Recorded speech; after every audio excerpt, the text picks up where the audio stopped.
Hello. Hi, Gray. Hi, Avery. Claiming your throne is right. How are you guys doing? Could you let me know how the audio is? Can you hear me? Can you hear the game? Let me know if anything sounds off.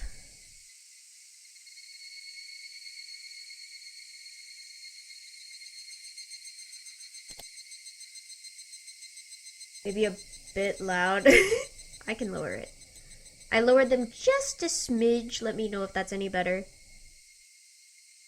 Could definitely just be the Higurashi doing their thing. That's good. Alright. How are you doing, Ray?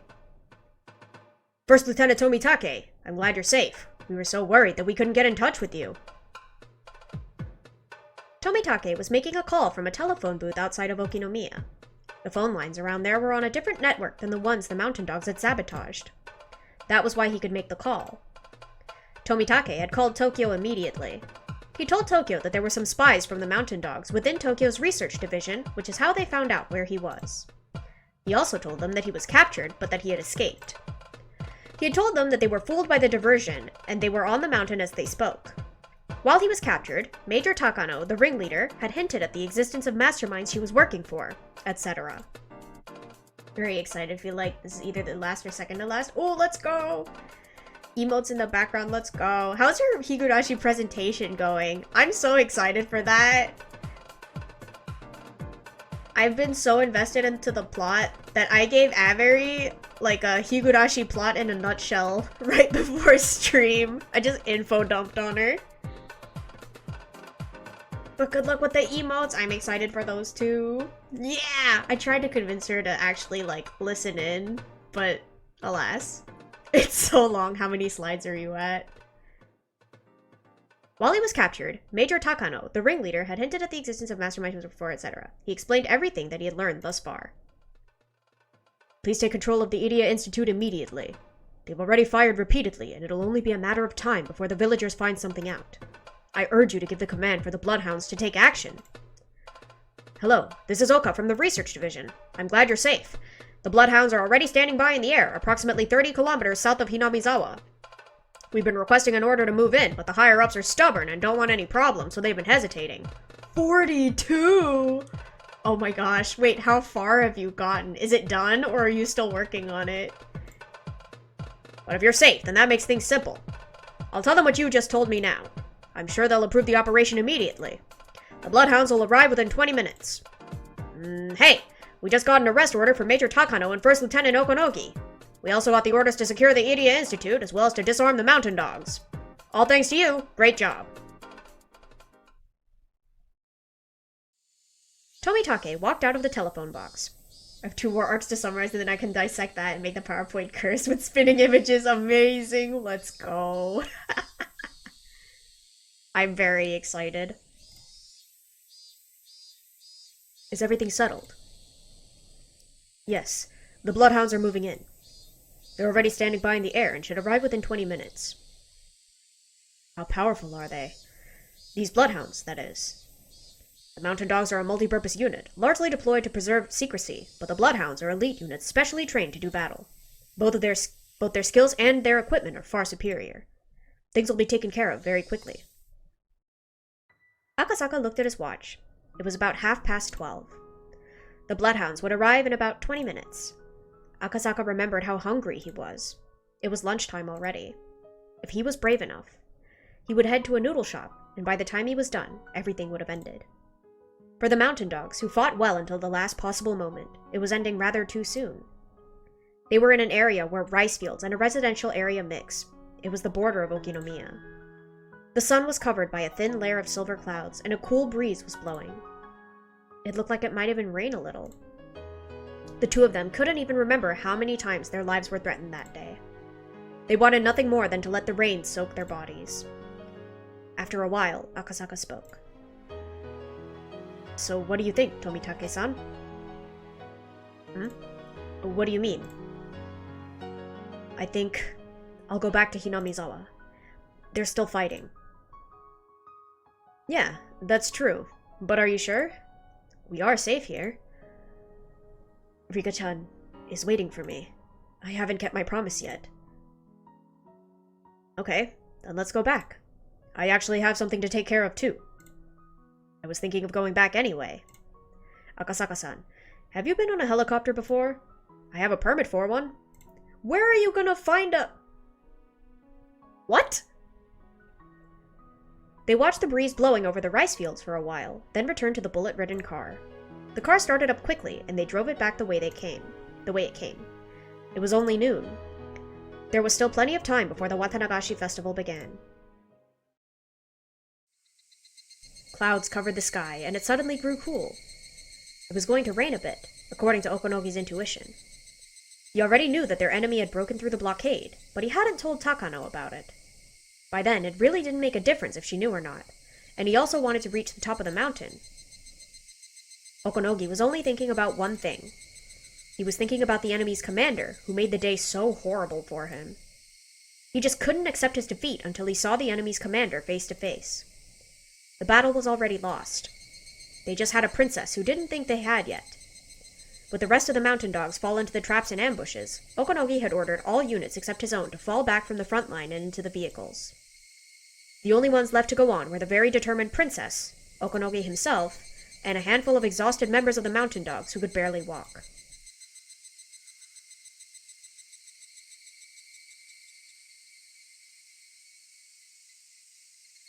Eventually, the slope became a little more gentle. Okonogi and his companions finally arrived at the storage shack of the Forest Service. The club members were already aware that the mountain dogs had been almost totally annihilated. Both the numbers and strength of the dogs had fallen far below that of the club members. Therefore, when Okonogi saw his opponents lined up there to welcome them, he wasn't surprised. It was all the kids who'd driven the mountain dogs to destruction that entire day. They had also fought with everything they had. Though they overwhelmed us from start to finish, they had used up all of their stamina and were on their last legs as well. Still, their willpower kept them standing. A will born of the victor's honor, which God granted only to the winners. There! There she is! It's our Okonogi! Capture her! Major, how can you even say that to us under these circumstances? What? Are you disobeying my order? Oh no, I have no intention of doing that. Okonogi removed his communication unit, his taser, and all the heavy equipment he had been carrying. Then he unbuttoned his shirt and told his men to stay put as he stepped forward. He strode forward about half of the distance toward the club members. I am Okonogi, also known as Phoenix One of the Mountain Dogs. I'm here to pay my respects to your leader. May I have their name? The club members looked at each other. One of them was a girl taller than the others. Okonogi looks like a recolor of Gakupo and it haunts me when he shows up on the screen. I'm dead! I can't unsee that now. She couldn't be that old, but her hawk-like eyes were as sharp as a veteran soldier's. Okonogi didn't know her circumstances, but only those whose lives were threatened on a daily basis had eyes like that. I'm the leader of this club. My name is Mion Sonozaki. The girl stepped forward. How old are you? No, your age doesn't matter. From the turmoil at the police station this morning to the battle on the mountain. Were you responsible for it all? He looks like he could be her dad. They have the same hair color, and he has a yellow tie and she has a yellow shirt. They're matching. Age matters. Okay, bro. Freak. Do you see it, though? Do you see it? Are we sure he's not her dad? It's crazy. The girl didn't answer, but her silence confirmed it more strongly than anything she could have said. You've won this battle. Our princess is the only one who can't understand that. There's nothing else we can do at this point. Tomitake broke through the blockade. I'm sure he's already called Tokyo. I don't know when the suppression unit will arrive, but it's just a matter of time, I'm sure. If you want to laugh, go right ahead. Okonogi, what are you doing? That's the enemy commander! Take her down! Don't pay any attention to her. What do you want? You are a leader, and so am I. You understand, don't you? Is he surrendering? I can understand. He was in charge of the whole army, and all his men are down, so he can't just nod his head and accept defeat. So the defeated general can only requite himself by sacrificing himself, huh? Fine. Do what you need to satisfy yourself. I appreciate it. Mion took a stance. Okonogi took a stance too. Although Okonogi was nothing like Akasaka, he was still a close combat specialist. 89% sure this may be the end. Let's go! Let's finish this today, guys. Even when exhausted, there was no way Mion could defeat him. Takano thought so too. She thought Mion was underestimating Okonogi. But Mion knew. She knew that she was the only one who could put him at ease. Are you ready? Take this! Ha! Okonogi, readied, launched sharp from his waist. But Mion deflected it to the side with her elbow, wrapped her arm around underneath it, wrenching it back behind him, and forced it up into a hold. Is he punching a child? He literally is. And then she twisted his arm up even further. Okonogi was certain she was going to snap a bone. It was an excellent technique. She took his arm in one flowing motion. It was clear that Mion's self-defense techniques weren't spur of the moment. However, she didn't break Okonogi's arm, but instead threw him onto the ground. She didn't deliver the final blow, but rather chose to look down on him. Not bad. Okonogi, what are you doing? Hurry up and subdue her! Shut up! You just shut up and watch. This is a battle between leaders of men. Okonogi got up quickly, took a stance once again, and swung his arm down. Excuse me? Ah yes, men. Such as Keiichi, and Rena, and Satoko, and Rika and Hanyuu. Truly. I guess he is an old man, I guess. But Mion avoided it effortlessly, and just like she did before, she grabbed his arm and turned it around. They were in the same position as before. And just like what happened then, she didn't break his arm, but threw him onto the ground and looked down on him. Rotation throw, huh? The way you move. It's not the Yoshinkan technique, is it? Is it the classy Kobukan one? Oh, Mion likes referring herself to old man. Oh, yeah, that's true. Old man versus old man. Oh my gosh, it was meant to be. No, wait. Okonogi is simply Mion in the future. I can see it now. By the way, when you take your opponent's arm, you can knee him in the face if you want. I see. I'll try that next time. Oh, wow. Mion is incredible. She's actually standing toe-to-toe with their commander. Okonogi, use your weapons! What do you think you're doing? Here I come. Ha! He had a stronger drive this time. He tried to kick right through her from a step and a half away. Yet this time, Mion stepped in to launch her own attack, jumping right towards the foot trying hard to kick her. Mion kept herself low as she entered close range with Okonogi, shutting out his leg, trying to kick her. Takano really just told him to shoot a kid? She did that in, oh gosh, which game was that? I think it was it Minagoroshi? It was the one where, like, everything was in slow motion and then she shot Keiichi, no? And then they, like, slowly shot everyone until only Rika was left. So I wouldn't put it past her. She's done it before. Yeah. Insane. So of course, he went after her head. Okonogi raised his right arm to elbow her in the skull. But this time, Mion rose up, using both hands to keep his arm from swinging down.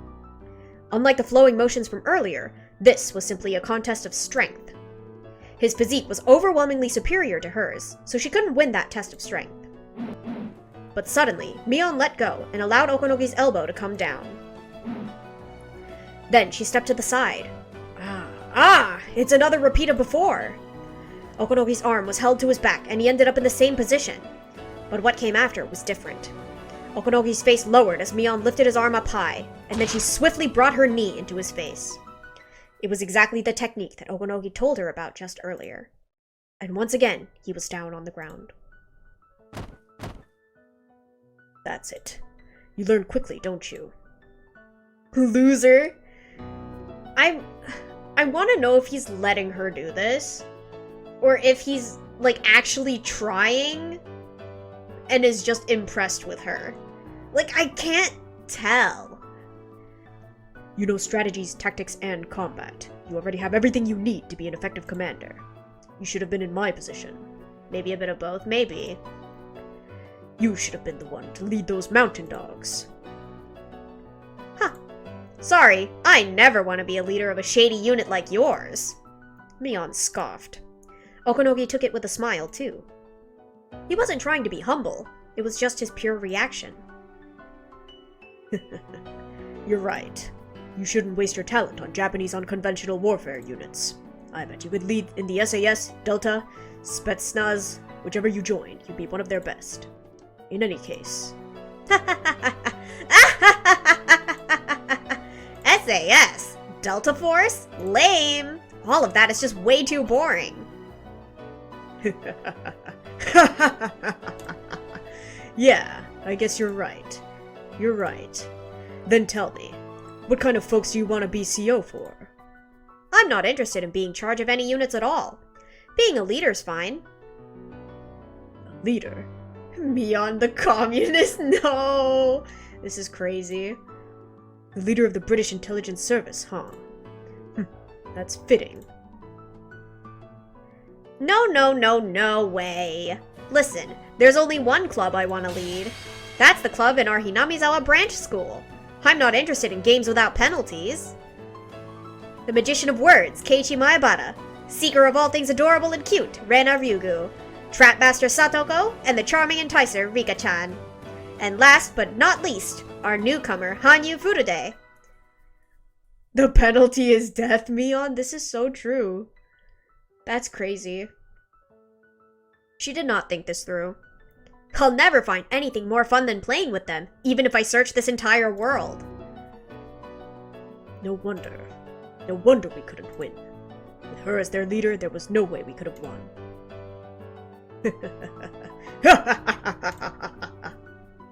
Oh, Okonogi! Get a hold of yourself! Takano yelled at him, but Okonogi didn't hear it.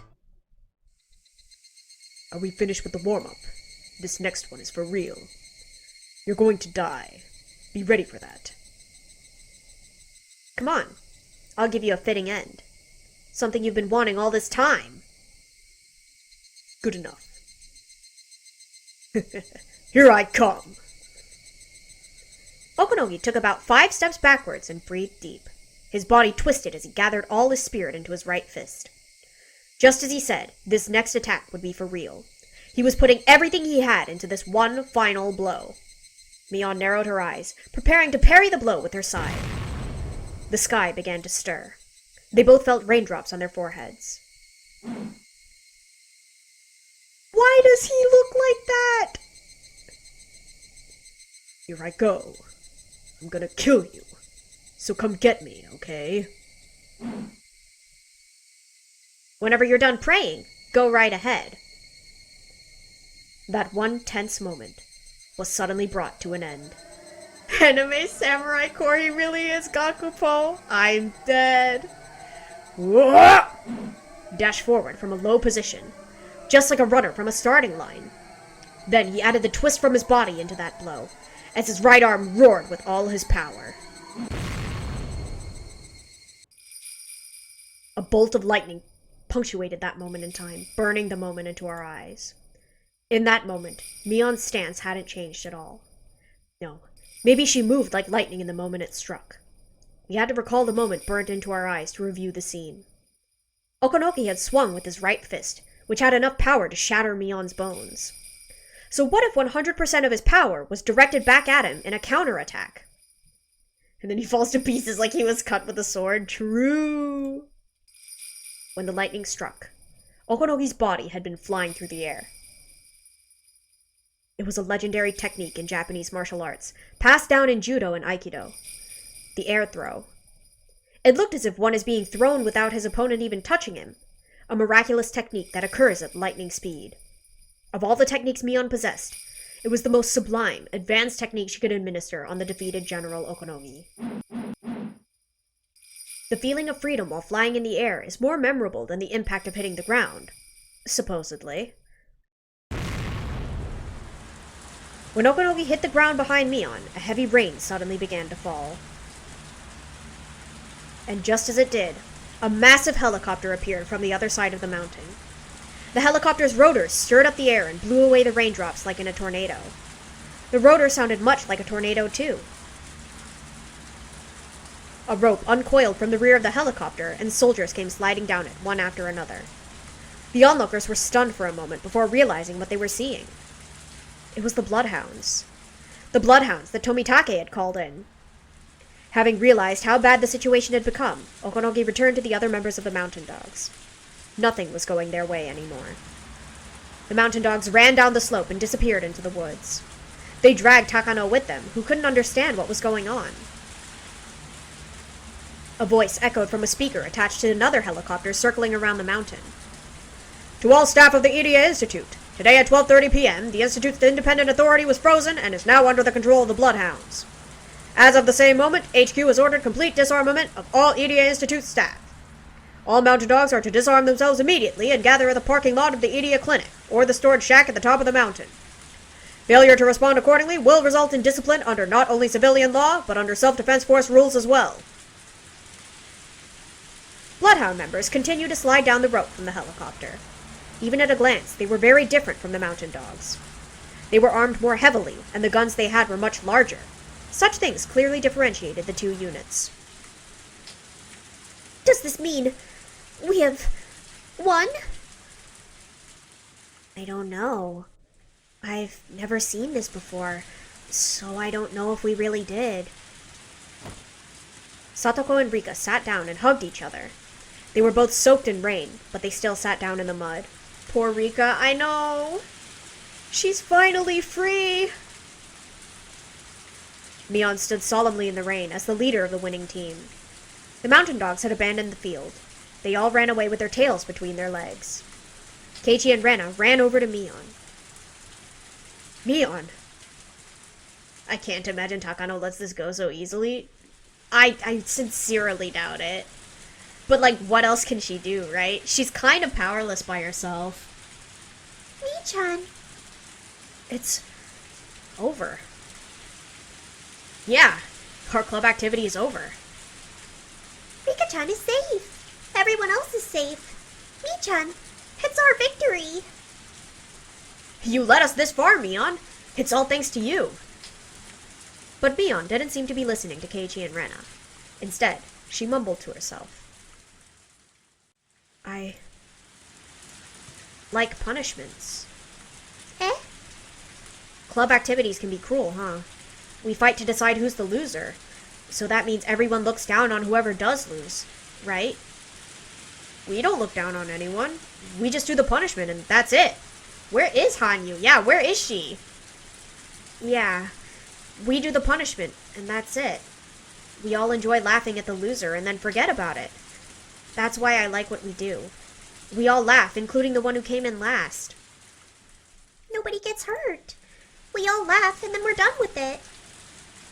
Did she fade? No! No, bring her back! That Okonogi guy thought he couldn't purify his sins unless he was defeated by me. I mean, sure, it got pretty serious. We were almost killed too.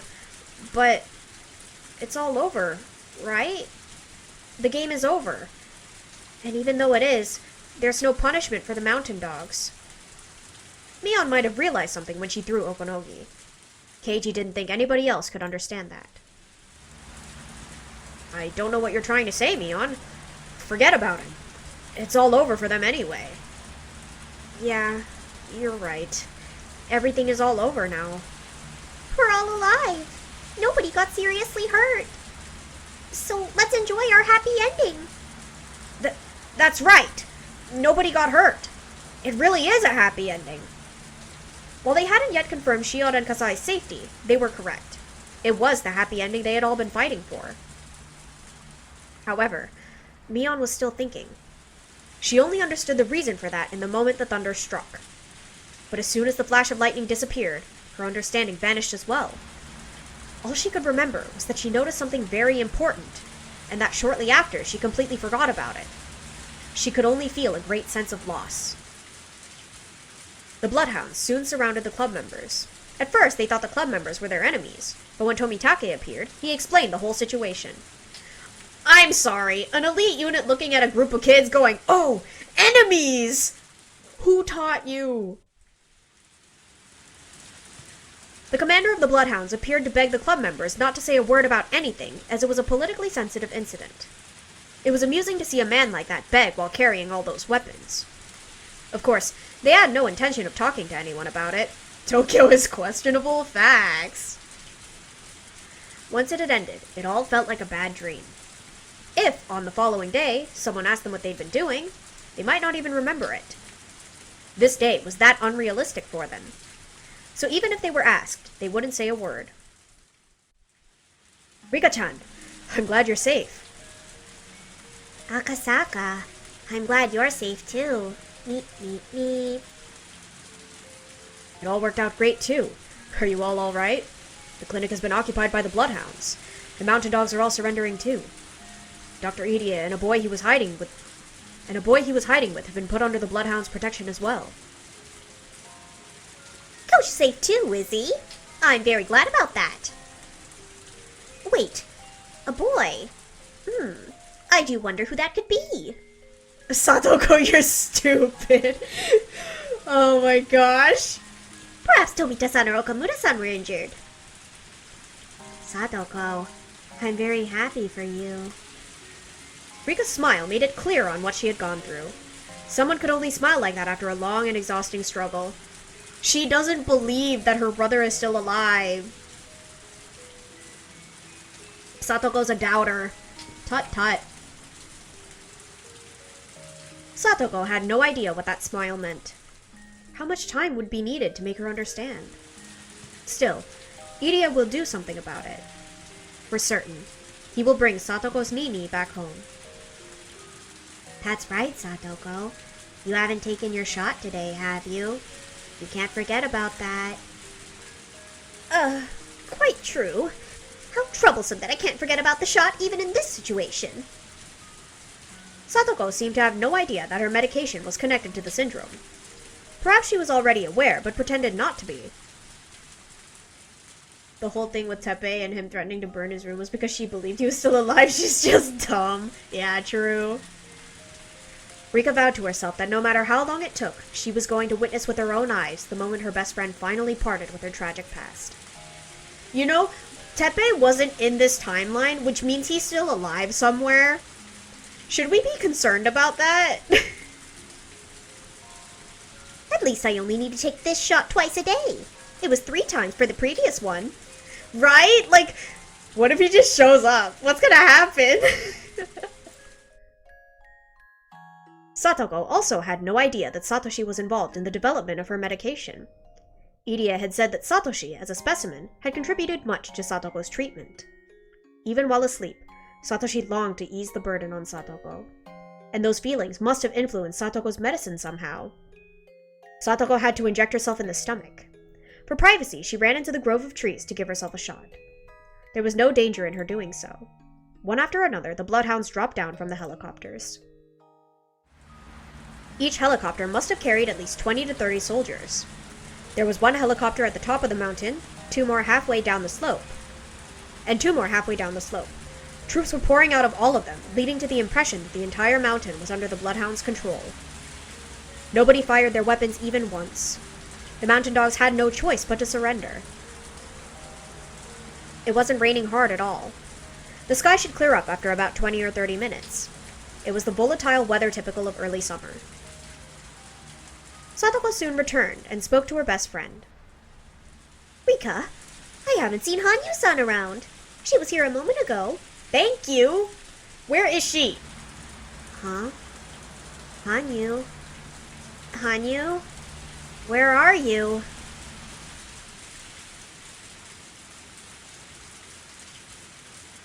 It was stupid of me to think that Tokyo had sent more support. They're acting as if they've known of their loss for a while now. I was the only one who didn't know. What's going on?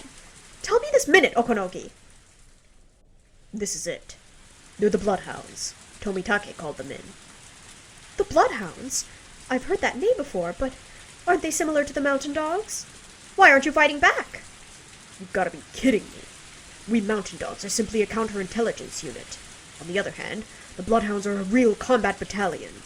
There's no way we could defeat them. The remaining 3 members looked at me in exhaustion.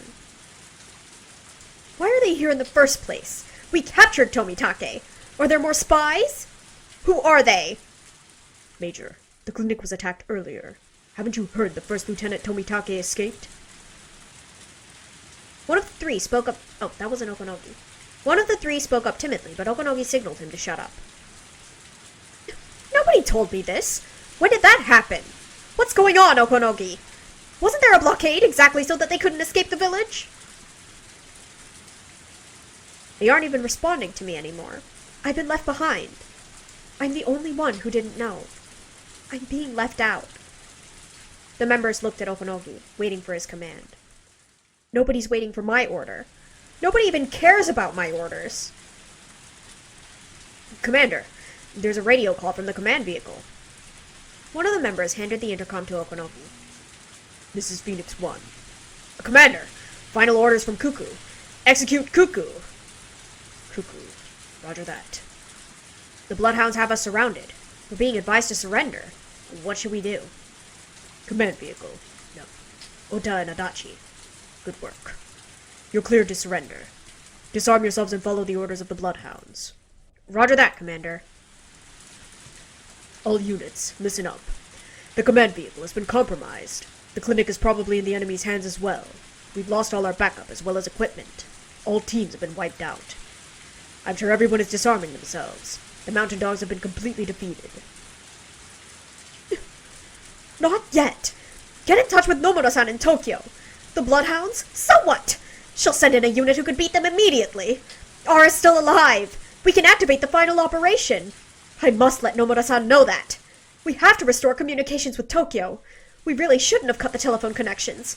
But we did, so we'll have to recover the command vehicle. We'll get in touch with Tokyo on the radio. Fortunately, the men in the command vehicle surrendered without resistance, so I'm sure the Bloodhound's guard is down. Okonogi, you and the other 3 will be enough. It's still the 19th of June.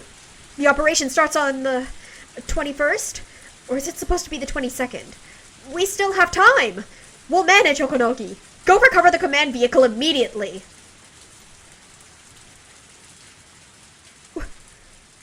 Why can't you follow my orders? I'm a major!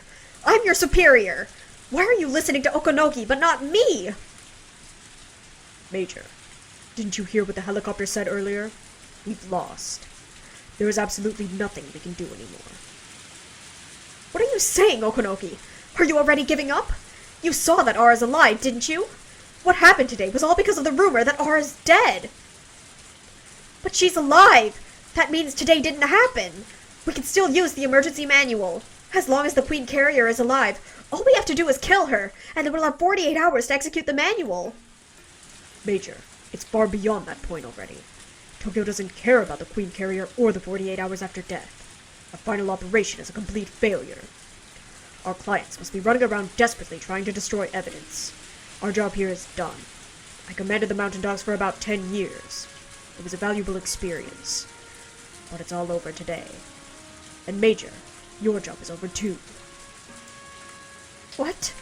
What do you mean my job is over? What are you talking about? Major, your job was to rear that scrapbook in your hands. What are you talking about? I didn't expect Okonogi to start talking about my grandfather's scrapbook. I don't doubt that there is a disease called Hinamizawa syndrome. But the whole village is going into a panic. 48 hours after the Queen dies. No one's ever seen that happen. No one knows if that's true or not. Don't be ridiculous! Look here. It's somewhere in here. Where? I know it's in here. From the studies of the other similar parasites in brains that the statistics say... dang it! Where is it? Ugh! I flipped through the pages of the scrapbook in a panic. I ate the page! What did it taste like? Did it taste like revenge? I can't even remember what page I'm looking for. Okonogi slapped the scrapbook aside, and it thudded. No, it landed in a muddy puddle, so it splashed onto the ground. The open pages of the scrapbook were face down in the muddy water, and already turning color as they soaked up the mud. What are you doing? This is the most important... As I crouched down to pick up the scrapbook, Okonogi stepped on it. Like Higurashi. Yummy. The splash of muddy water hit me in the face. I had to witness my precious scrapbook being stepped on and covered in filth. Major, I don't really care if what's in this scrapbook is true or false. As a matter of fact, nobody does. What do you mean by that? I tried to get the scrapbook from under Okonogi's foot, but I couldn't pull it out. The clients in Tokyo merely wanted to see how many people would actually believe what's in the scrapbook. They didn't even care if it was the truth or lies, as long as it was believable. They didn't care? Bruh, indeed. No, they didn't. They just wanted some famous doctors to research the subject and come up with a report full of difficult terminology so they could deceive people. People gotta stop stepping on our research. This is why we're in this whole mess. True, he's not helping. That was your job. No, this isn't a lie. My grandfather and I researched it for so many years. Come on, move your foot. The scrapbook is getting soaked through. I'm trying my best so that it's not ruined, but it's no use. The queen dies, and the village must be killed. All you had to do was convince the higher-ups of that crazy story. Nobody cared about the parasites to begin with. They only cared if it could be used for political gain. You knew that, didn't you? And at this point, nobody will ever pay attention to any of that nonsense again. A lot of people bet on this scrapbook, and they lost. The mountain dogs lost too. That's all there is to it. This isn't nonsense! This scrapbook holds the truth! Everything in it is the truth! My grandpa researched it, and I researched it, and this is the result! Everyone believed in it! That's why they built such a beautiful research center, isn't it? They believed in it, and that was why Nomono-san got in touch with me. There must be other people who believe in my work. Because all of this is for the future of humankind! Ah! Okonogi got fed up and kicked me. I don't weigh much, so I fell backwards and became soaked in the muddy water. Okonogi walked over and looked down at me. Fortunately, there is still something the clients in Tokyo were expecting from you. This guy is messed up. Hey. One of the mountain dogs handed a gun to Okonogi. Okonogi checked the cylinder and then threw it over to me. What is this? Major, why don't you use that to shoot yourself in the head? What? What? I looked at the gun. I'm used to seeing guns, working at the Idia Institute as I do. I was never frightened by guns before. But for the first time, I feel scared just looking at one. You know, this happens all the time, Major. Please take responsibility as the leader of the defeated force and shoot yourself. What are you saying? Nobody's ever told me to die before. Nobody's ever told me to kill myself. If you die, the clients can just blame you for everything. Actually, Tokyo is already preparing to do that. Bruh, well then indeed. Don't be ridiculous. Why do I have to do that? I'm starting to sob. My body is shaking all over. Well, if you don't have to do it yourself if you don't want to. Literally. Maybe that's too much to ask of you right now. Okonogi pulled his gun out and pointed it at me. The other members, having realized everything will work out if I die, just looked at me coldly. I'm going to say that I tried to talk you into surrendering, but you refused. We shot at each other and I had to kill you. That's the scenario. I gave you the gun so that you could kill yourself rather than being killed by me. It's to show my appreciation for the time we've known each other.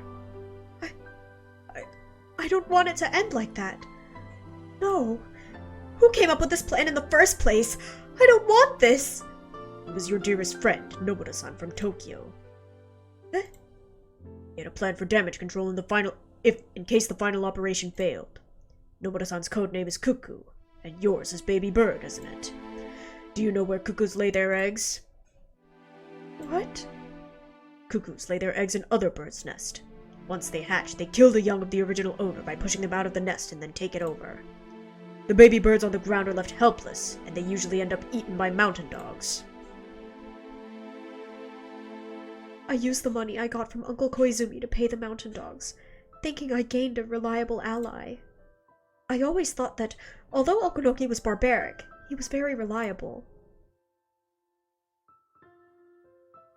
And she just wanted to be loved. Rip Takano, but also just desserts. Exactly.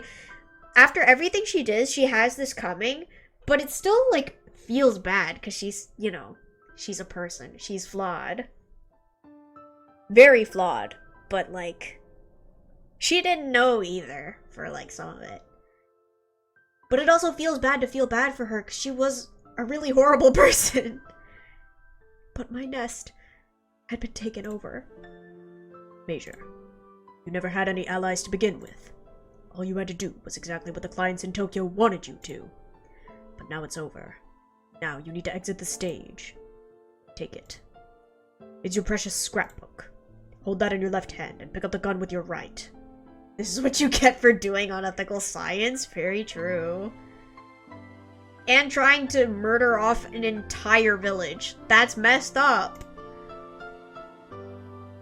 The scrapbook was finally returned to me, covered in mud. I held it with both hands and cried. Oh. Oh. What a joke the entire life of Mio Takano was. Right now is when I should just go back inside of that chain link fence. My shaking hands held the ice-cold gun. There's only one bullet in there. Sometimes a bullet can ricochet on the scalp, so that's why people usually put the muzzle into their mouths. Come on, hold the gun, point it like this, and die. Oh.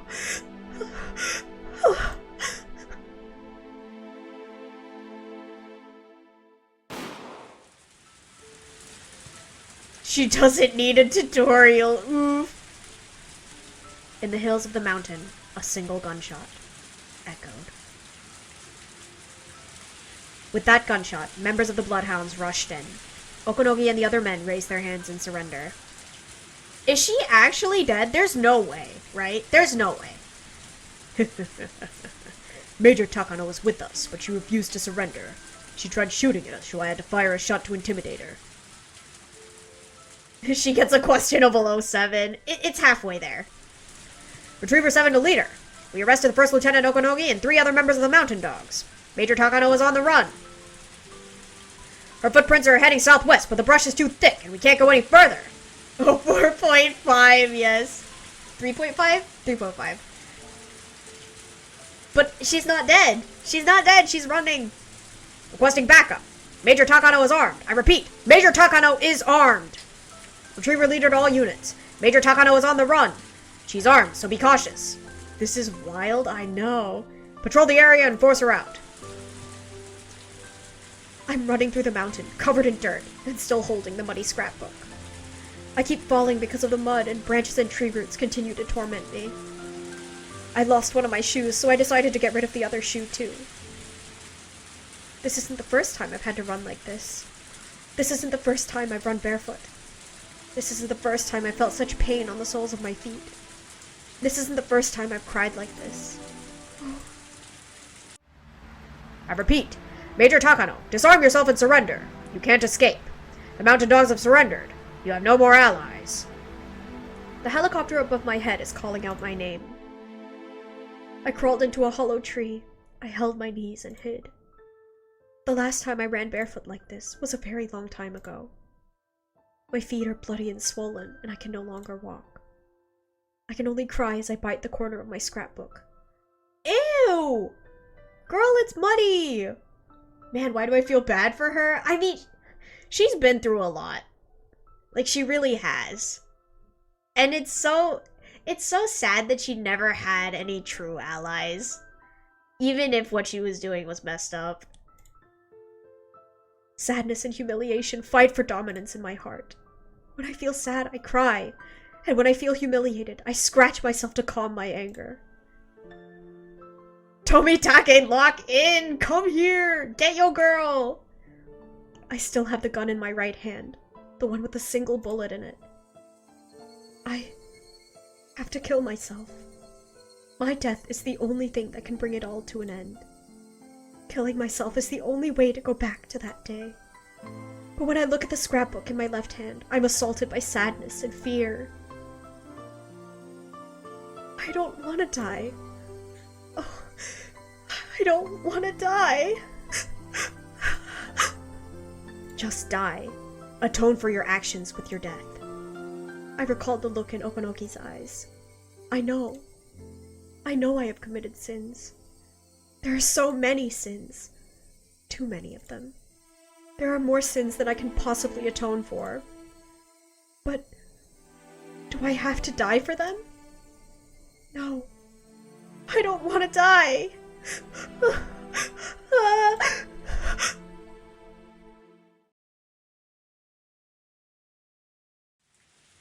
I cried again, and then noticed someone standing nearby. It's her! She's back! It's the girl. You get the death penalty for your crimes anyway, so true. There's no escape, really, but like, man. Baby, she's back! The girl whom I met when I came to Hinamizawa when the Iria Institute was first opened. I met this girl at the shrine when I declared war on God. The little pixel Ren, it's me! Hi, LB, how are you doing? This girl is the god of this place. That god looked at me and sneered rather than sympathizing. Are you still trying to take God's place? Do you still deny that you're human, child of man? Long time no see. I lost. I lost this game. This is what I get for challenging God, I guess. Child of man, are you still after the position of a god? Are you still willing to endure for the sake of opposing the divine? No way! Thank you for the hydrate and stretch.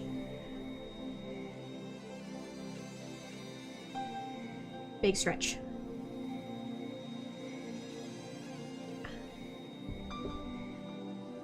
Taking a god's place really is impossible.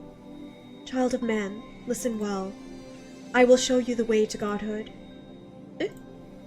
With the gun in your right hand, end your life.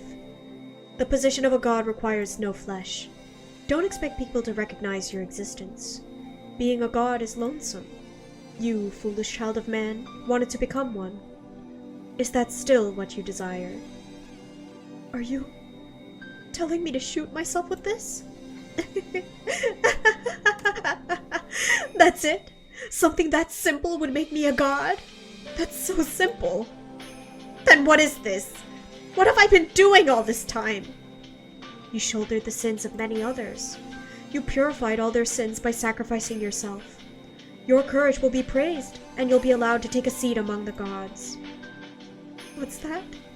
You're telling me to be their scapegoat? To take responsibility for all of them and die? Frick you! I refuse! I absolutely refuse! Why don't you want that? To attain peace in the human world, there must always be one sacrifice for one sin. Hanyuu pro gaslighter? Real. Go, girly. Isn't that the truth of the human world? Isn't that the method for purifying sin? Didn't you want to sacrifice one girl for the future you desired?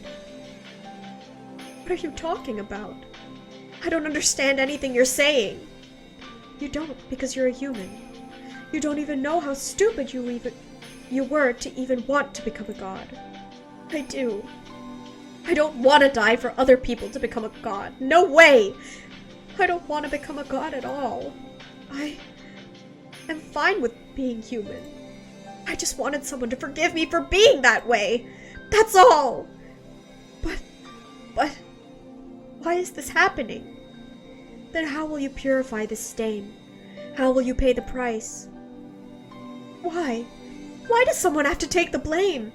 They're all pushing responsibility onto other people. They maneuver this way and that, just so they don't have to dirty their own hands. Is that just what happens in the human world? No, that's not. Because when my parents and my grandpa were alive, things like that didn't happen. We were all happy. I feel like Hanyuu is kind of talking about herself here in some way about being a god. Yeah, because she sacrificed herself, right? When we got the Hanyuu backstory, back when she wasn't human, but she was among the humans, and then she was like, oh, I'll die so you guys don't have to, right? Yeah. We were all happy. Nobody blamed anyone else. How did I fall out of that world? Why am I wandering around in the mountains alone in the rain? Why? Why me? This is the punishment for my sins, isn't it? I knew it. I'd noticed it. I made a huge mistake, but I didn't want to admit it. And when it was too late, I regretted it for the first time. So this is the punishment for my sins. The human world will want you to purify your sins. They'll be purified when you sacrifice yourself. That is the way of the human world. However, I am not a human. I am a being above man, a being which fills in the missing gaps in harmony, a being that forgives human sins. Man cannot forgive the sins of man. I am the one who forgives the sins of children of men.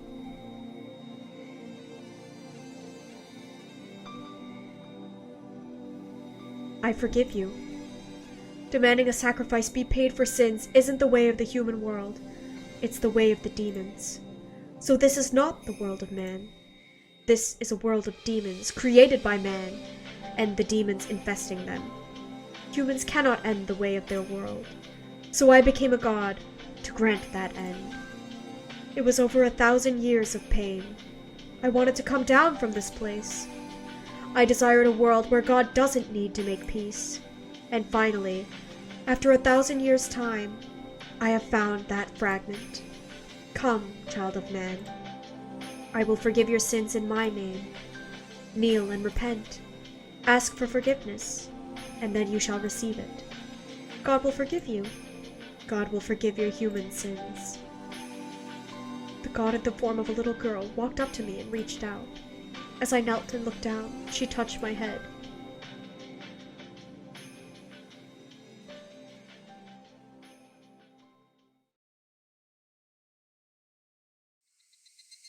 Hanyuu!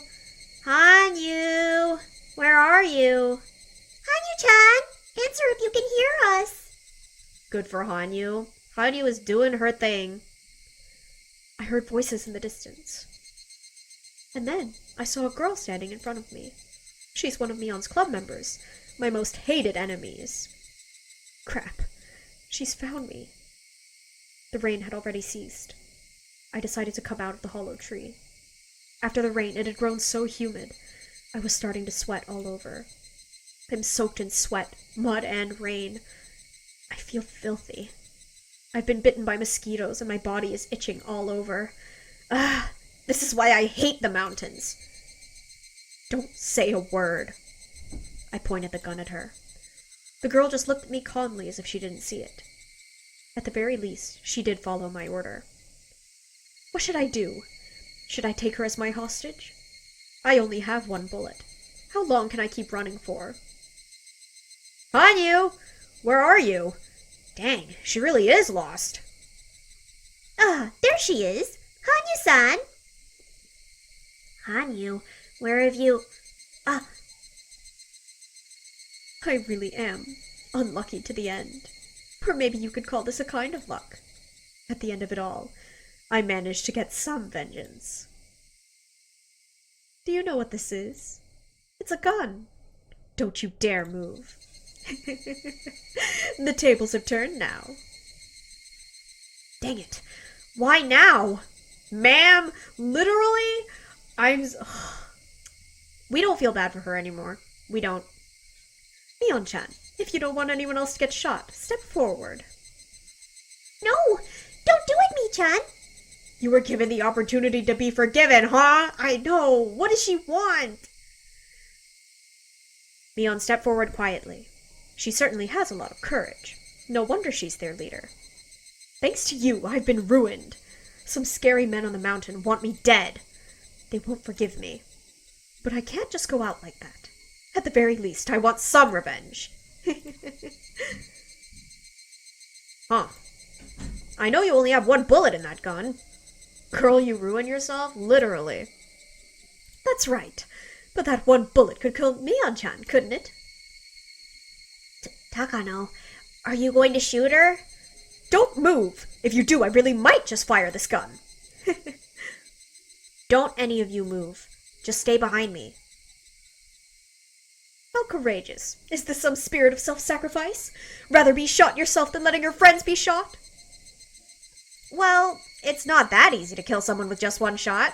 Of course, it depends on where you hit, though. I'm surprised. How can you be so brave? You want me to shoot you for all the others? Just so you know, if you think that I'll hesitate to shoot because they'll rush over here once they hear it, you're sadly mistaken. Go ahead, shoot me. But after you do, my friends will rip you to pieces. Let them try. They say you dig 2 holes when you curse another. Going down along with a great commander who made Okonogi surrender wouldn't be so bad. Go ahead and shoot me, but make sure that it's me you hit. If you shoot anyone else, I'll put you through hell. Oh my, I'm shaking. Literally all of them have murdered someone in another fragment. This is true. It's very true. She is not safe. No, don't, Mi-chan. Takano-san is serious. She really will shoot you. Somehow we have to buy some time. Someone from the Bloodhounds will come by for sure. I'm sure they will, but I'll shoot before I lose my chance. Let's see. Where should I hit her? I'm not good at this, so forgive me if I'm not able to aim that well. Me, you aren't serious, are you? Don't anyone move. I'm the leader of this club. If I can protect you all, I'll be satisfied with that. If I don't make it, set up a shrine inside of my locker and pray for me there. You'll be taking over my position, Kechan. Help him out, okay? Mion is prepared to die. I'm already cornered. I won't accept any words of negotiation. Mion understands that. She doesn't want anyone else to be killed. That was why she chose to be a shield for her friends.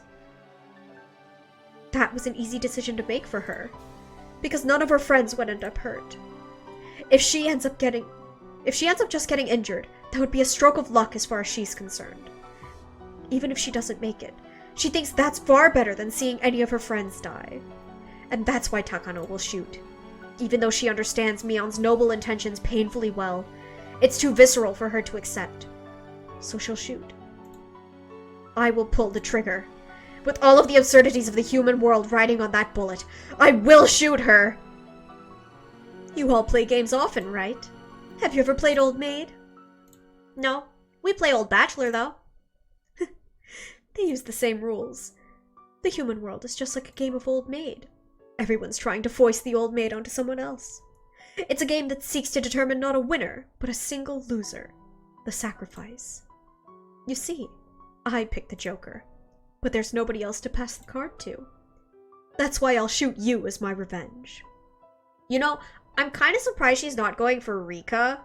Because not only would that, like, fulfill her goal, it would also, like, if what she's assuming is correct, it'll destroy the entire village, right? Isn't that, like, a greater form of revenge than just getting the person who beat up Okonogi? I don't know, Takano seems a little dumb here. Fitting for this irrational world of man, isn't it? Oh, thank you for the head pat, Risa. How are you doing? Is my head pat not working? Hold on. Oh no, it is. Okay. Hope you're doing well. I'm preparing myself to shoot. There's no hesitation left in me. I will shoot her. I'm serious. Mion closed her eyes and opened her arms to try and shield her friends as much as she could. It's the raid train, thank you so much for the raid, Risa! Hi, everybody! Thank you so much for the follow. Walks 2001. Gun! Yes, gun! Welcome in, guys. How was your stream? Gun indeed. Big gun. Everybody go follow Risa, please. She's super sweet, super cool. Definitely go check her out. How was your stream? We're playing Higurashi, and I think we're very near the end of the last game. So, like, yeah, big spoilers for those who don't know. Yeah, we're finally at the end. I'm gonna try to finish it off today. So if you guys don't want to be spoiled, you know, that is totally okay. Not the fingernails! We've passed that a long time ago, but yes, it is precisely that. So yeah, thank you guys so much for the raid. Remember to take care of yourselves. If you want to stick around, awesome. But if not, that's totally okay. I understand. Yeah, thank you guys so much for dropping by. This story gonna make me cry for real? It's been an emotional roller coaster. You might have passed it, but the image is vividly stuck to my brain. It is very iconic, for sure. Are you familiar with the entire story? Because it's... it's a thick plot.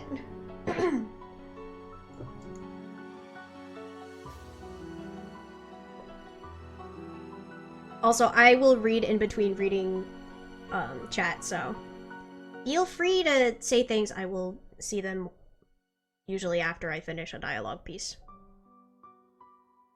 And that was when Hanyuu stepped forward and placed herself in front of Mion.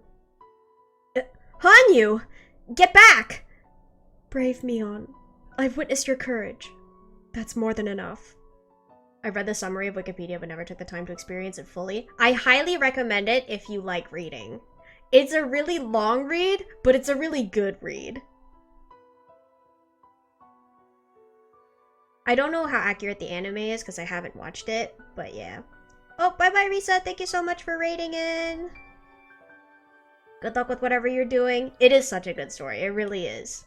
I also have most of the VODs on my YouTube if you would like to experience it that way. Some of them are scuffed, though. But yeah, honestly, worth it if you like really intense stories. It is very intense, but it's really, really good. If the Joker can't be passed to anyone else in this human world, then it's my job to accept it.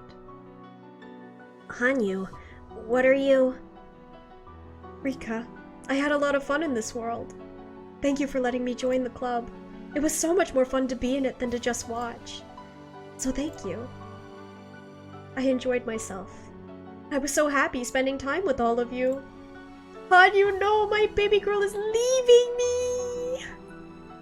In that moment, Hanyuu glared at me adamantly. She finally added her piece. She finally got to have fun with everyone and now she's leaving! Ah! Now shoot me, child of man. With that sin you must foist onto another. I will accept it. Okay? Okay. Fine! Die! The club members must have thought I was joking or bluffing. They didn't think that I would actually shoot. Remember, you can shoot someone if they say persona first? Huh. Interesting. Is that a Persona reference? I haven't played Persona. There was a noise like something exploding. In a world where time became as sticky as syrup, we saw it happen. The silver bullet hitting an invisible wall in front of Hanyuu. Yasun. As though the wall was protecting her. The bullet wanted to pierce Hanyuu's chest, but it couldn't reach its goal. A bead of sweat formed on Hanyuu's forehead. She had stopped the bullet with an invisible force. Hanyuu! I'm okay. I can do this, even in human form. The silver bullet was being pushed back. Takano was startled by this otherworldly phenomenon. But then she spoke one phrase. You... Monster! The silver bullet smashed through the invisible wall. There was no longer a wall at all. There was no wall to protect Hanyuu from the bullet. The bullet approached Hanyuu's chest. Somebody let out a silent scream. Hanyuu the goat! No, my baby! Nobody could stop it. Nobody could stop that bullet. In that world of frozen time, Nobody could stop the bullet that was stopped just inches in front of Hanyuu's chest. Hanyuu's friends had seen this scene before. The moment of checkmate. No matter how much they screamed, there was no way to avoid this tragedy. They knew that from their memories.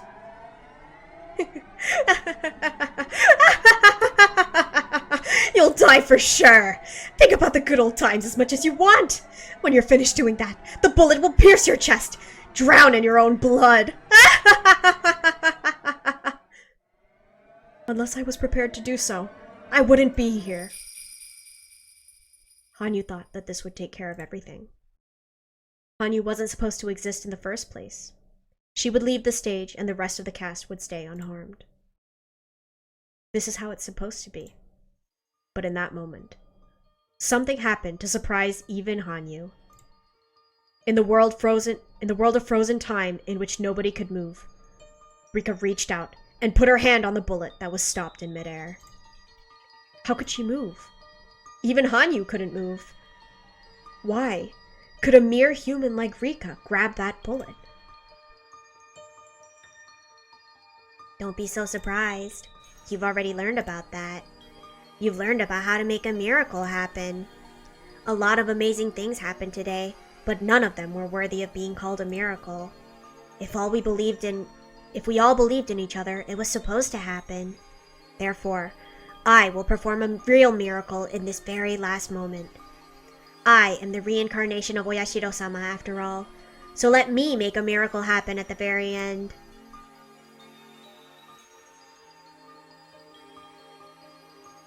Huh? Rika rubbed the frozen bullet gently, very gently, and then held it, and embraced it lovingly, her hands at her chest. In that world where not even Hanyuu could move. Now I realize that neither Takano nor Hanyuu listen when other people talk. Didn't you hear what Mion said? We don't play Old Maid. We play Old Bachelor instead. Takano laughed and said they're basically the same game, but they're totally different.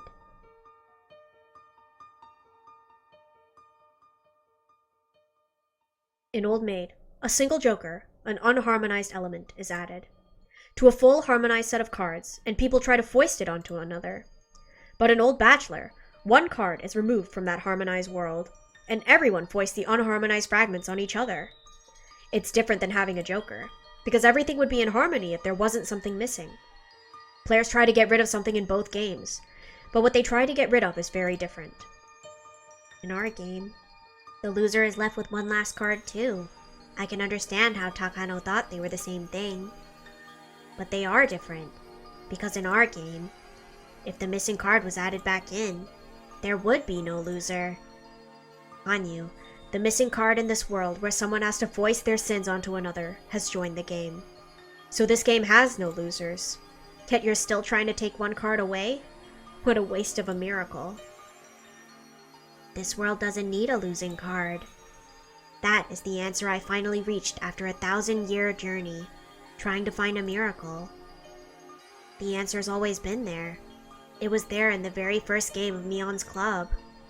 There was always a loser because we were playing a game of cards with one missing.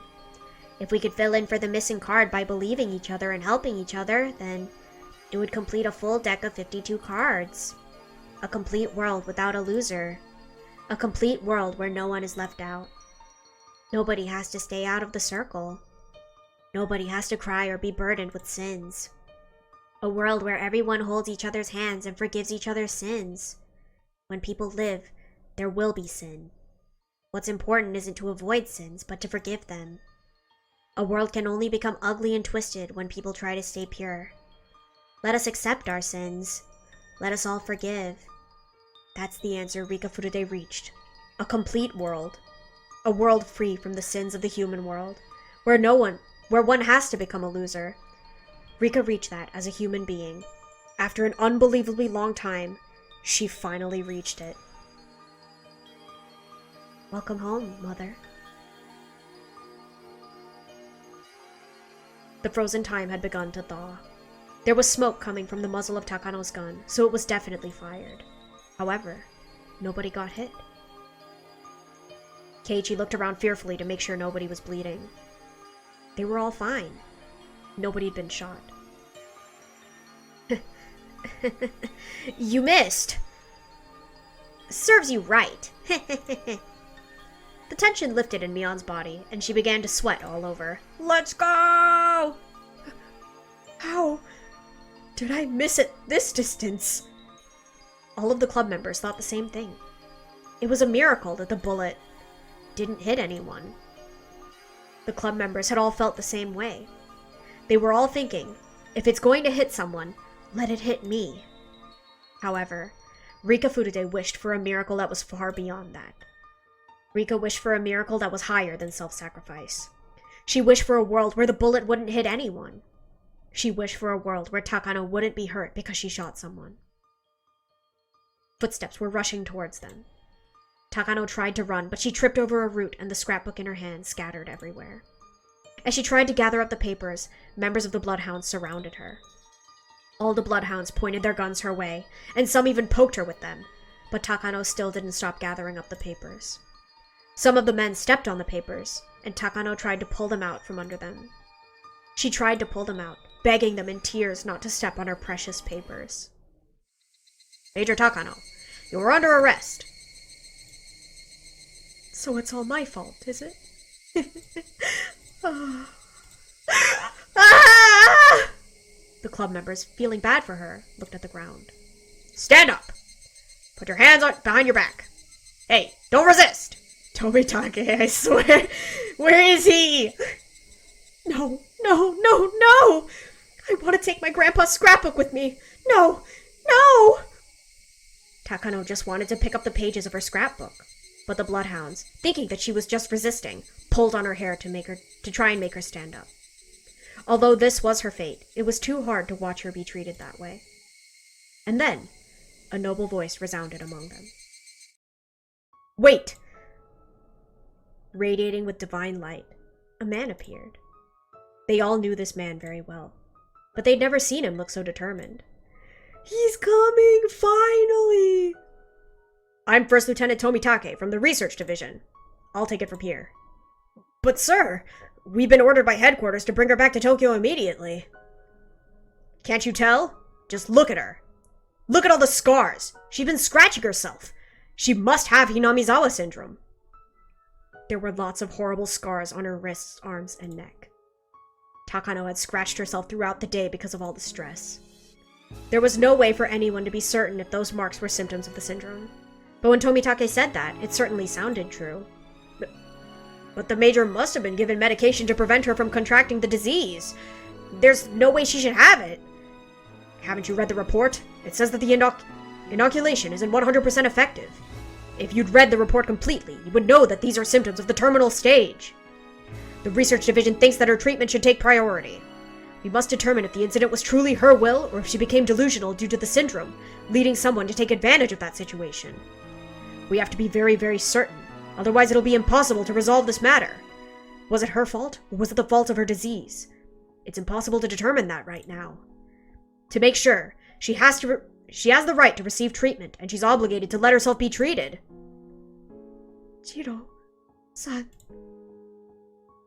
Take her to the Idia Institute so she could be examined immediately. Notify Lieutenant Colonel Idia so he can prepare it to treat Major Takano. However, from here on, the Major will be placed under strict observation and all activities will be restricted. The particular order should come from command through Colonel Oka, Director of Investigations. The Bloodhounds conveyed all this information over the radio. Nobody had any objections. Their job was to arrest her, after all.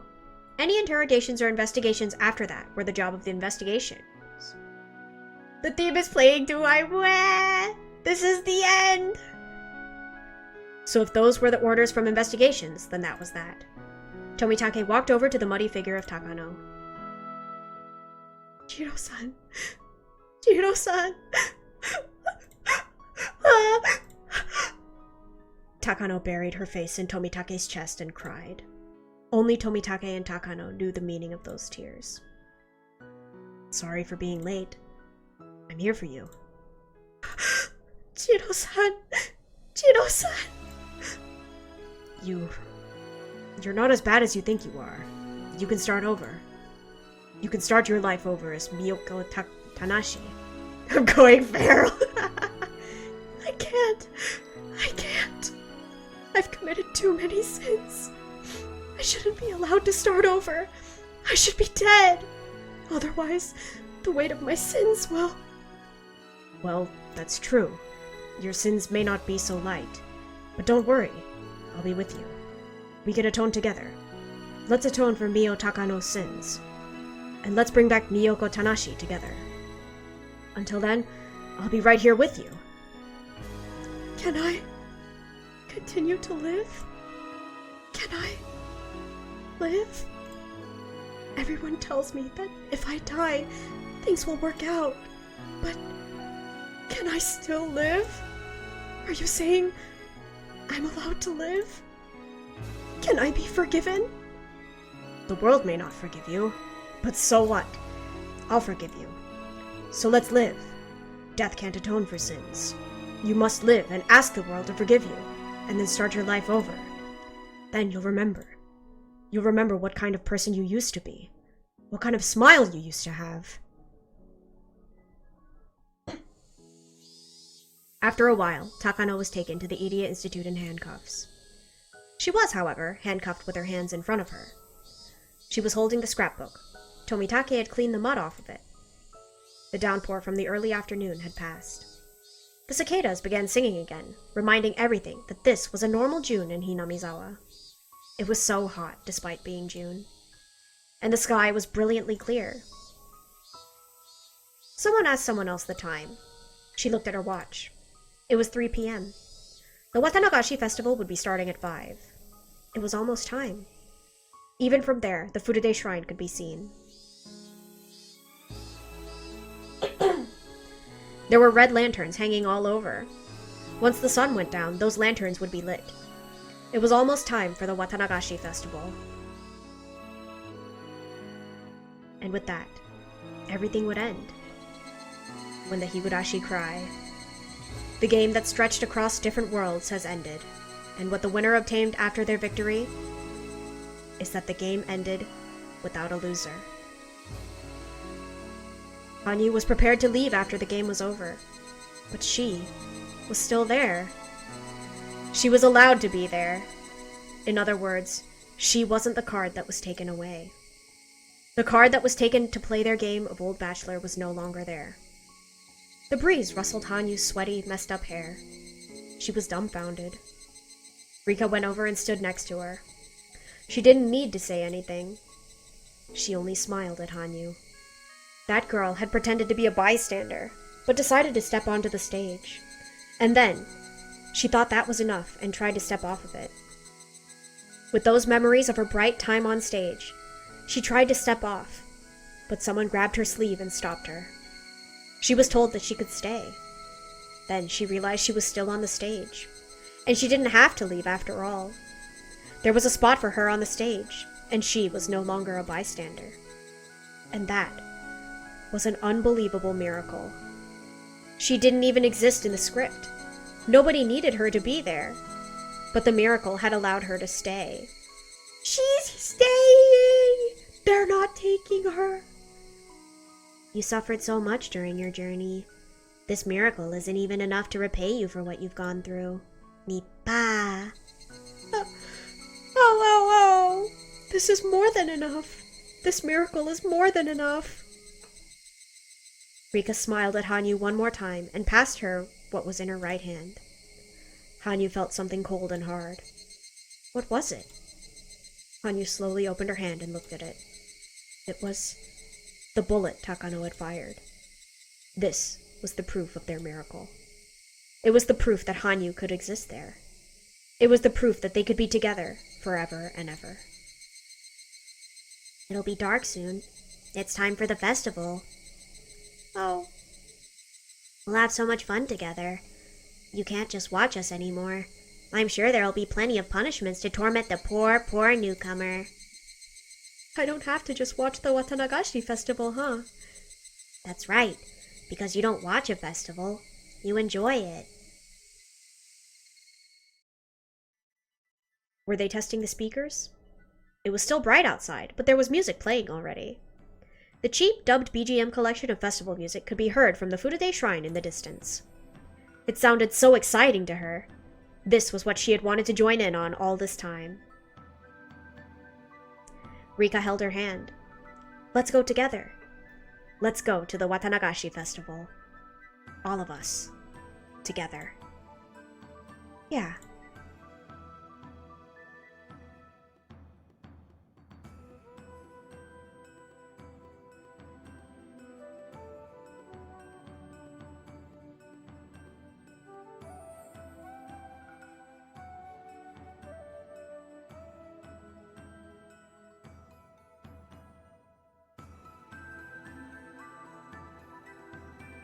They had almost too much energy left. It'd been a long day, and many things had happened, but they still had the energy to go to the festival. It was, after all, the special day of Watanagashi. The curse of Oyashiro-sama had been lifted, and no tragedy would ever occur again. It was the first peaceful Watanagashi, the first one without a tragedy since the dam conflict. The villagers had noticed that the phone lines were disconnected during the day, but it was fixed so quickly that they didn't pay much attention. They heard the Self-Defense Force helicopter near the mountains, but rumor had it they came to the wrong place for their training. The elderly villagers laughed and said that the young men of the National Defense Force needed to pay more attention. Some people say the Self-Defense Force even came to the Idia Clinic. The villagers didn't even get suspicious about that. They assumed that the Idia Clinic had started doing physical checkups for the SDF. There were pieces of broken glass on the roadside near the village border, as if there was an accident. Some people wondered how anyone could have had an accident when there was no obstruction on the road. The elderly people said to each other that they always had to drive carefully even on a familiar road. But it looked like only a trace of a normal accident, so they didn't get suspicious. The rest was a ghost story. The villagers heard an extra firework to signal the festival taking place. It wasn't an echo. The people in charge of the fireworks were puzzled, but when Rika said Oyashiro-sama must have shot the extra firework, the villagers simply believed that was true. It was the night of Watanagashi, the biggest festival of the year. The villagers forgot their worries and enjoyed themselves. The club members were doing great as usual.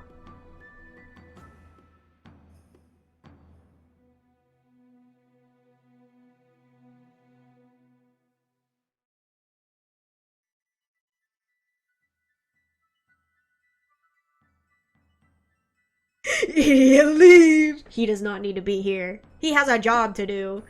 Go help Takano. They were doing so great that they were all taken to the main tent and yelled at by the mayor. That was a normal Watanagashi night for the villagers. But there was one thing that was very different. The girls fought for an unimaginably long time in many different worlds for the sake of this night. However, nobody would ever know that. Go look after Satoshi real. Oh, there was another big change too. Rika Furude said that she wants to go to a pool in the summer. It's unusual for her to say she wants to do something. She wants to see the stars. She wants to go on a camping trip. She wants to look at the sunflowers. She wants to make the school into a haunted house, etc. There are so many things she wants to do over the summer break. Right. Rika Furude, for the first time, is making plans for after June 1983. Because this is the first summer break she's going to experience after 100 years of repeating the same life, she will now experience an all-new summer vacation. I love them too! Who would stop her from getting excited about that? Rika Furude is looking forward to waking up before Satoko to rip the page off of the calendar at the end of June.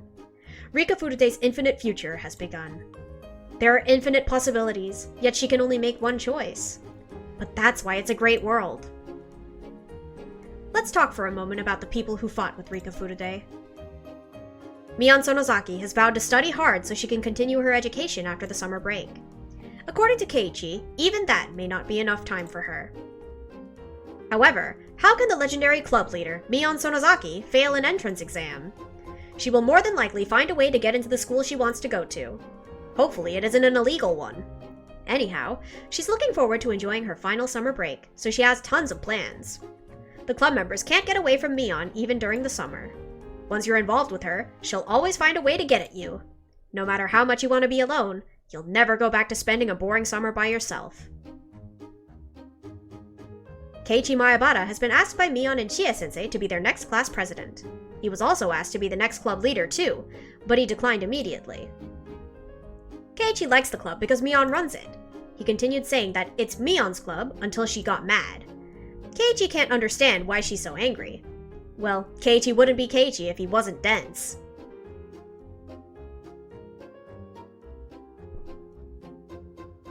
So things are rather lively around him again today.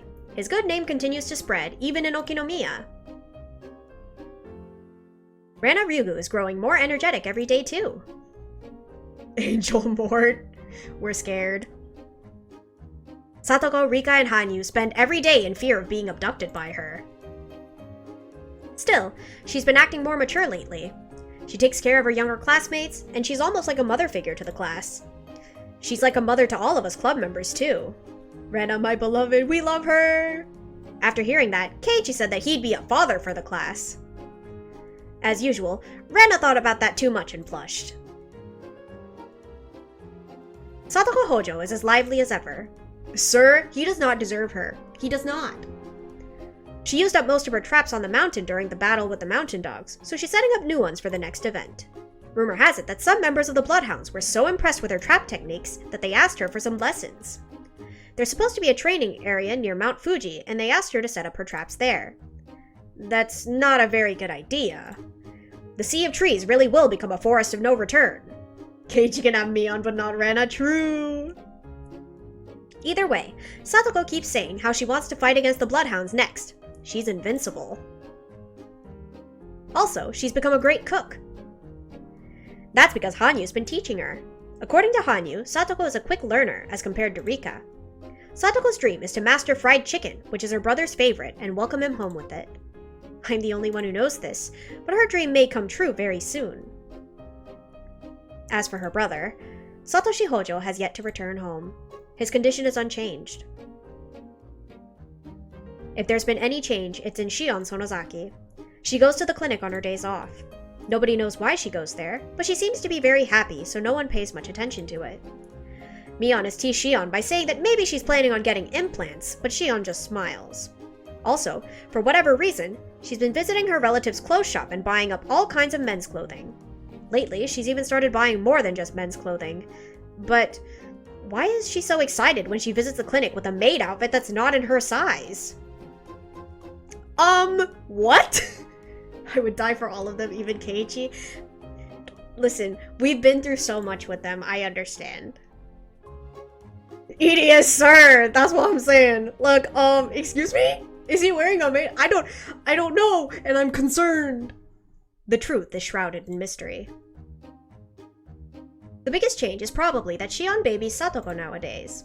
She tries to make Satoko call her Nene, which only annoys Satoko. Shion is prepping for the future, I see. Kyosuke Irie has two jobs now. On one hand, he's a respected doctor, and on the other hand, he's an evangelist for maids. The Irie clinic was supposed to be closed, but the villagers pleaded with the authorities not to shut it down. While Irie isn't originally from the village, he and everyone else feels that he's one of the villagers now. He's an indispensable part of village life. She's probably put a ring on Satoshi. That's true, she probably did. He wouldn't notice. The conservative attitude towards Hinamizawa syndrome is gone, and now it's being researched very proactively.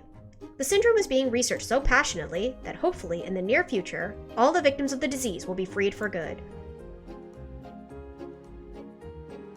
Also, later on, Irie will publish an advanced article about the influence of the brain on human behavior, which will surprise people in the medical world. I won't go into the details here, but it'll talk about how one should hate the sins instead of the sinner. Where's Takano true? The deceased Hifumi Takano and Mio Takano's names will be mentioned in that article. Hiro Tomitake still visits Hinamizawa every season. He's still known as the fighting, traveling photographer, and he continues to walk around the village looking for good picture spots. However, he isn't seen in the village as much as before. His bicycle is always parked around the back of the clinic, so maybe he spends a lot of time there. Some villagers say maybe he's sick and being treated, but his bright smile proves they're wrong. Mio Takano hasn't been seen since that day. Nobody knows where she's gone, but obviously Tomitake isn't worried, so she must be doing fine. She'll probably show up one day out of nowhere and start telling ghost stories to scare some kids. As for Mamoru Akasaka, what happened to him was pretty funny. His wife and daughter followed him in secret. They pretended to run into him at the festival. Rika called him Papa, so things grew complicated all of a sudden. Why is she in the Angel Mart uniform? Rika? Yeah, what? Akasaka's wife smiled, but she choked his neck with her braided hair. Her arms were folded, but her braid moved like a tail. Squeeze! She tortured a man who destroyed a Special Forces unit without even using a weapon. Rika continued to tease him, making the situation even worse. However, Akasaka's family liked Hinamizawa, and they said they wanted to come back. Akasaka's daughter and Rika grew so close that they seemed like sisters. Kurado Ooishi has gone back into playing mahjong. For whatever reason, Akane Sonozaki has joined his table too, and there's rumors a riot squad almost got dispatched to the mahjong parlor one time. His colleagues say Ooishi has calmed down quite a bit. It's probably because he has reached closure with himself. Yeah, did he retire? I thought he was supposed to move away. But his colleagues know nothing about that.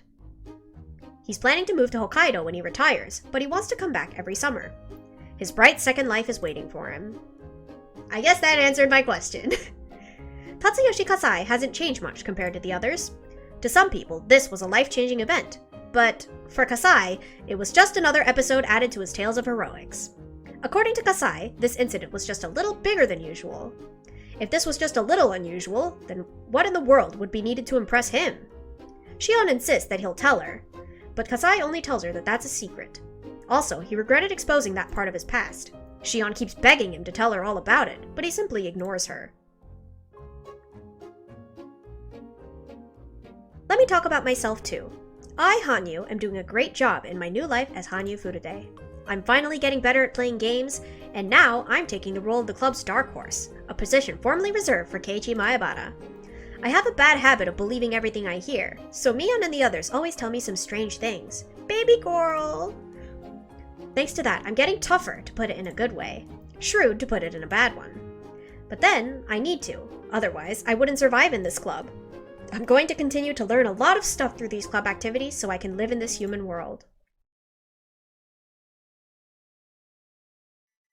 Sunday, June 19th, 1983. Night falls on my longest day of the past 1,000 years. The club members are having a blast. A lot of people are here. The stall vendors are still doing business. The speakers are blaring rough yet exciting festival music. I've known all of these, but how wonderful it is to actually feel and hear them in person. I thought I knew. I thought I knew because I've been following and watching them. But that was completely different. I knew of it, but this is the first time I've actually experienced it. We had a takoyaki eating contest. There was no octopus in it, but it was still very tasty. We had a shaved ice eating contest. I would have enjoyed the shaved ice if I had eaten it more slowly. I bought a candied apple for the first time. Everyone took a bite from it. It was tasty, and it was fun. We played a shooting game. I didn't know how difficult it would be to shoot a target, but it was fun too. Also, we played a shady lottery game. It was one of those things where you pulled a string and got a prize. Nobody got a good prize. Keiichi, give the prize to Mion, yes, please! We don't need a Chapter 2 rerun. We all complained about it to the vendor. That too was just so much fun.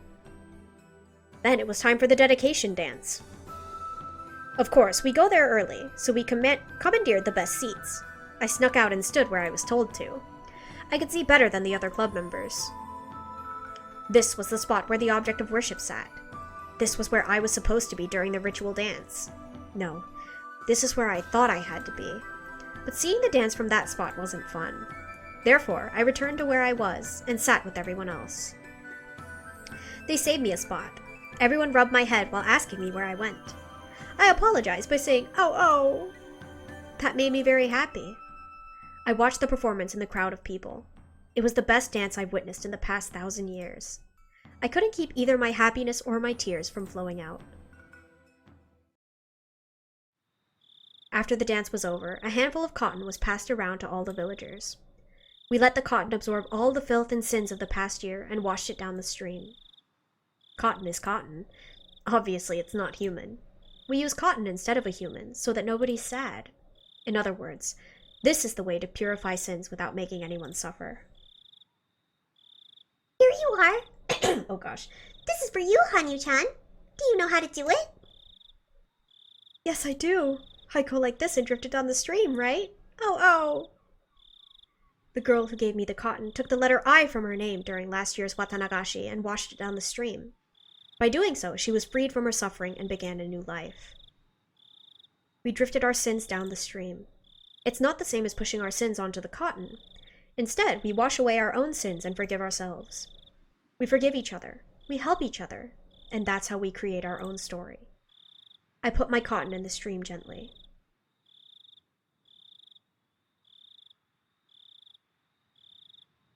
Takano needs to partake in this part. She really does.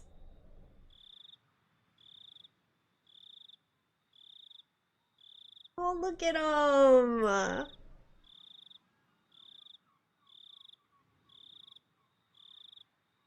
The cotton went down the stream, into the world where the sins are cleansed.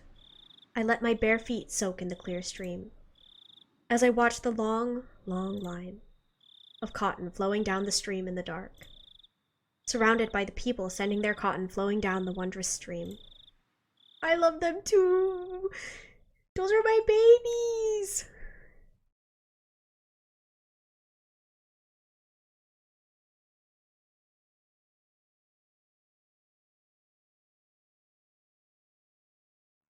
This is a complete world where all the fragments were put together.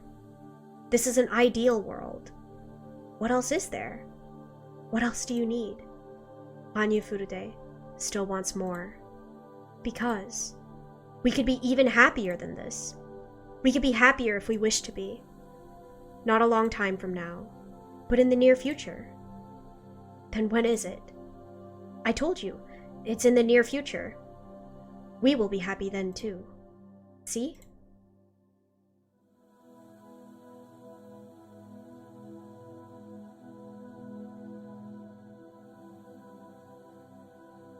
I love you, Higurashi! Me too! What a great story! Everyone is entitled to happiness. The difficult part is accepting that. Everyone is entitled to happiness. The difficult part is fulfilling that. I too am entitled to happiness. The difficult part is where compromise, because from now on, I'm going to live a much happier life. I'm not going to compromise with just this. We'll retrieve all the happiness that we missed. 100 years worth for me, 1,000 years worth for you.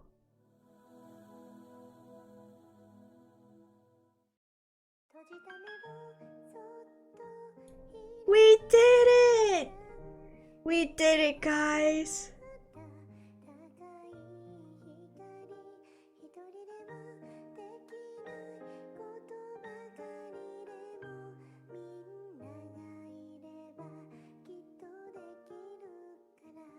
Report on the coup d'etat of the Iria Institute proposal. Regarding the coup d'etat of the Iria Institute. Background. One of the responsibilities of the Iria Institute hereafter the Institute was administrated of Emergency Manual 34. Certain personnel, however, conspired to execute the manual under false circumstances and accepted bribes to do so. These individuals include the Institute's subdirector Mio Takano and First Lieutenant Okonogi.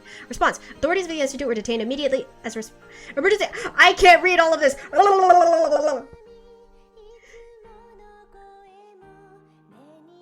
Slow down, please! That is a lot. Yeah, okay. Takano's still at the Institute, and she's basically terminal. Okay.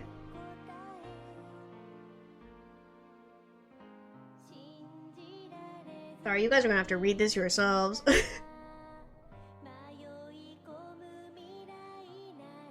Gonna have to go back and read all this, yeah. Nomura! Nomura!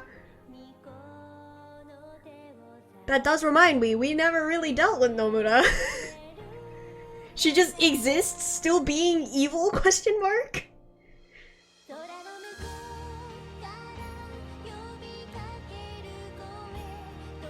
I guess so, yeah.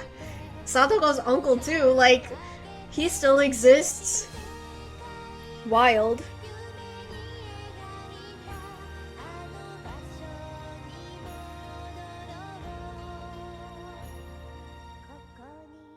A few unfinished tidbits, but yeah, we will take it. Despite that, it's still really solid.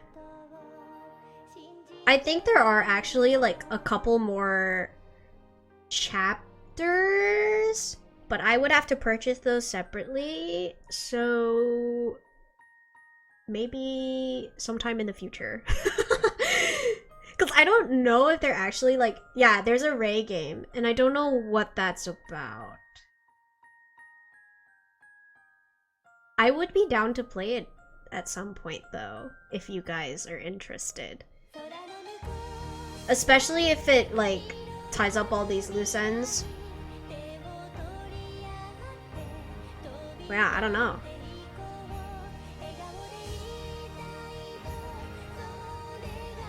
Time to do research, literally.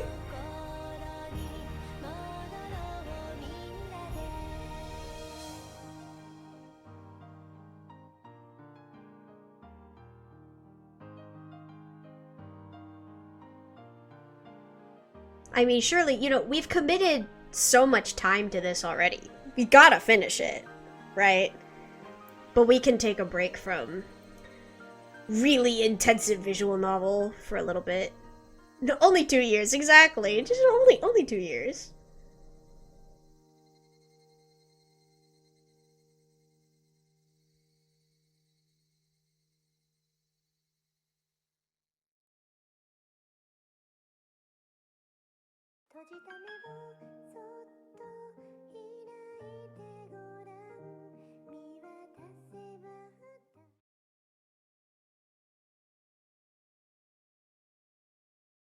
Is that it? Are they gonna show me something? Are they showing me something? Or is that it? Did we do it? Okay, we did it! Guys, we did it! Were there any tips at all this game? I don't think there were any tips. Oh, wait, we got a tip. Wait, guys, we got a tip. We gotta read the tip. We gotta read the tip. Tip. We gotta read the tip. I'm willing to stream a little longer than usual today. We gotta read the tip, and then we can draw a bit. Since I know Avery's waiting for me to draw. Tip, tip, tip, tip, tip. The Forbidden Treasure, Onigari no Ryuo. The Forbidden Treasure, Onigari no Ryuo. It's the most valuable asset of the Furute Shrine that's kept in the ritual storehouse. Avery's lost on a great story. That's what I'm saying. In ancient times, when this place was a chaotic world of both humans and demons, this precious sword defeated the demon god. However, nobody has seen it for 1,000 years. According to the legend, it is sealed in the statue dedicated to Oyashiro-sama in the ritual storehouse. Because of its structure, as long as the belief in Oyashiro-sama continues, it'll remain a forbidden tool, forever sealed away. Also, it is only mentioned in the forbidden scrolls of the Furute Shrine. Therefore, only a handful of the Furute family heads have ever known about its existence. According to several of these forbidden scrolls, the sword is shaped like a willow branch. There are some ink paintings of the sword, made by a few Furute heads, but none of them match that description. That means they drew those pictures from their imagination. The legend says there was a girl named Oka who received a divine message that commanded her to defeat the demon god. However, neither the swords of humans or demons could conquer the demon god. It would require a blade that was neither a human sword nor a demon sword. Only a sword that mixes human and demon qualities could defeat the demon god. It has been said repeatedly that the ancestors of Hinamizawa are half demon and half human. Oka Furute, dates unknown, is said to have been the first person whose blood was mixed in that way. This description is what conveys that. Heaven gave Oka a precious sword. The precious sword was shaped like a willow branch. Its tip split 3 ways, which symbolized heaven, earth, and people in unity. It also symbolized the harmony between heaven, demons, and humans. Oka headed to the swamp where the demon god hid and defeated him with this treasured sword. Each forbidden scroll describes how she defeated the demon god differently. Some say she disciplined him, some say he ran away, some say he surrendered. What happened to the demon god afterwards is unclear too. The oldest scroll says the precious sword destroyed the demon god's horn, but other books don't mention that. The precious sword that defeated the demon god was then enshrined and was named Onigari no Ryuo. Oka sealed this precious sword in the deepest place of the shrine to hide its existence forever. Even if it was created to slay the demon god, the sword didn't belong in this world anymore and shouldn't exist on the face of the earth. Some say that was why it was removed from the human world. But some say Oka was the daughter of the demon god and that she wanted to banish the sword that killed her mother. The ancient cult of Oyashiro-sama suggested Oyashiro-sama was this demon god. the source of chaos, the source of all that was evil, and the source of all its friction. To prevent the demon god from returning to the human world through worship and comfort is the root of that ancient cult. This may be a type of cult devoted to an evil god. This idea that it's not worship for protection, but to stave off a curse, links slightly to the modern worship of Oyashiro-sama, but seems slightly distant from the modern worship that asks for Oyashiro-sama's blessing and sees them as a god of marriage and good relationships. It fosters the argument that humans are good by nature, saying that all discord is the work of Oyashiro-sama and there are no demons in the world of man. After that, the legend continues on to what we know today, the harmony of humans and demons. But in this era, all the scrolls on the origin of the belief in Oyashiro-sama and the scrolls of the matriarch of the Furude family have been sealed due to being forbidden. This happened probably because the new image of Oyashiro-sama, that of a loving and affectionate god, and the ancient image of Oyashiro-sama, the source of all evil, don't match. It became too difficult to explain the faith's doctrine. Also, if one believes the Forbidden Scrolls, the Furude family was descended from one who killed her own mother. This would mean their blood was cursed. If all of that is true, then today's faith is very different from the one that was started by the matriarch. One of the leaders of the Furude family from hundreds of years ago wrote this. The Onigari no Ryuo, the legendary precious sword, is the symbol of both the Furude family and the sins of the human world. It was an era where people pushed the source of their evil onto others and could only purify their sins by killing one another. The matriarch, 1, took in the root of all evil herself and let her child murder her. That was how this place was freed from the chaos. 1. The matriarch usually means Okafurude, but sometimes it means her mother. The notion that the matriarch was the demon god was a taboo among the Furude family. However, obviously, some leaders interpreted it that way. When the Furude family, or when the world of man commits the foolish act of seeking to blame others and tries to return to the world of demons, that is when the faith will disappear and the statue's head will shatter. That's when the Onigari no Ryuo will reappear to us. This second coming will once again revive the memory of the Furude family's forgotten sins. Is the demon god a fictional legend, or someone who actually existed? In some rare cases, babies were born with horns, and they were called children of the demon god. Descendants of the Furude family who will read this, the myths passed down by our forbidden scrolls are numerous and their content vastly differs, but don't get caught up in the smoke. No matter how different all of these scrolls are, there is one thing they all want to convey. Search the heart of Oka Furude, the one who sealed the Onigari no Ryuo forever. That is the fate that all Furude family leaders must understand.